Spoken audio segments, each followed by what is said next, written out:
Kaleshwaram commission విచారణకు హాజరైన మాజీ మంత్రి హరీష్ రావు నేరుగా ఎర్రవెల్లిలోని ఫామ్ హౌస్ కు వెళ్లారు. అక్కడికి వెళ్లిన హరీష్ రావు బీఆర్ఎస్ అధినేతతో భేటీ అయ్యారు. ఈ భేటీలో సుమారు 4 గంటల పాటు చర్చలు జరిగాయి.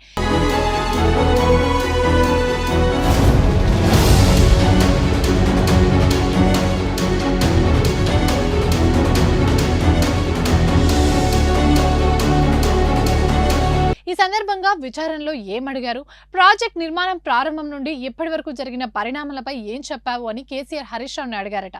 ఈ నెల 5న కమిషన్ ఎదుట హాజరైన ఈటల రాజేందర్ను అడిగిన ప్రశ్నలు, తాజాగా హరీష్ ను అడిగిన ప్రశ్నలు బేరీజు వేసుకున్నారట.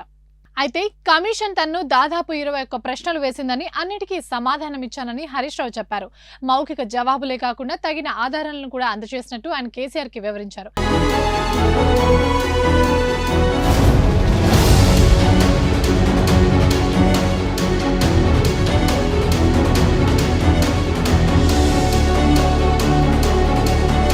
ఈటల హరీష్ రావును అడిగిన ప్రశ్నలను ఆరా తీసిన కేసీఆర్ 11వ తేదీన విచారణలో తన్ను ఏం అడుగుతారన్న దానిపై ఒక అంచనాకు వచ్చినట్టు అనిపిస్తుంది.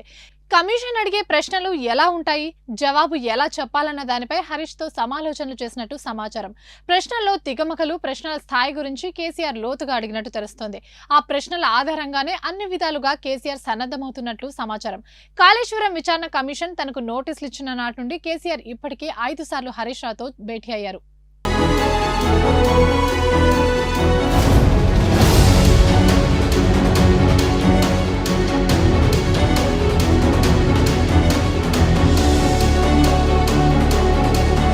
మరిన్ని విషయాలను నివృత్తి చేసుకునేందుకు ఇంజనీర్లతోనూ ఫోన్లో మాట్లాడినట్టు సమాచారం.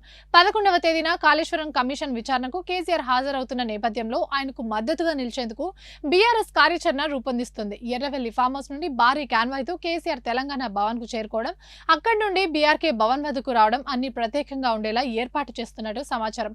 భారీగా పార్టీ శ్రేణులు తరలివచ్చేలా ప్రణాళికలు రూపొందిస్తున్నారు. హైదరాబాద్, ఉమ్మడి రంగారెడ్డి జిల్లాతో పాటు చుట్టుపక్కల జిల్లాల నుండి కార్యకర్తలు పెద్ద ఎత్తున తరలి రావాలని పార్టీ ఇప్పటికే పిలుపునిచ్చిందట. తగిన ఏర్పాట్లు చేయాలని ఎమ్మెల్యే, ఎమ్మెల్సీ, ఎంపీలతో పాటు మాజీ ప్రతినిధులకు కూడా తెలంగాణ భవన్ నుండి సందేశాలు పంపినట్టు తెలుస్తోంది.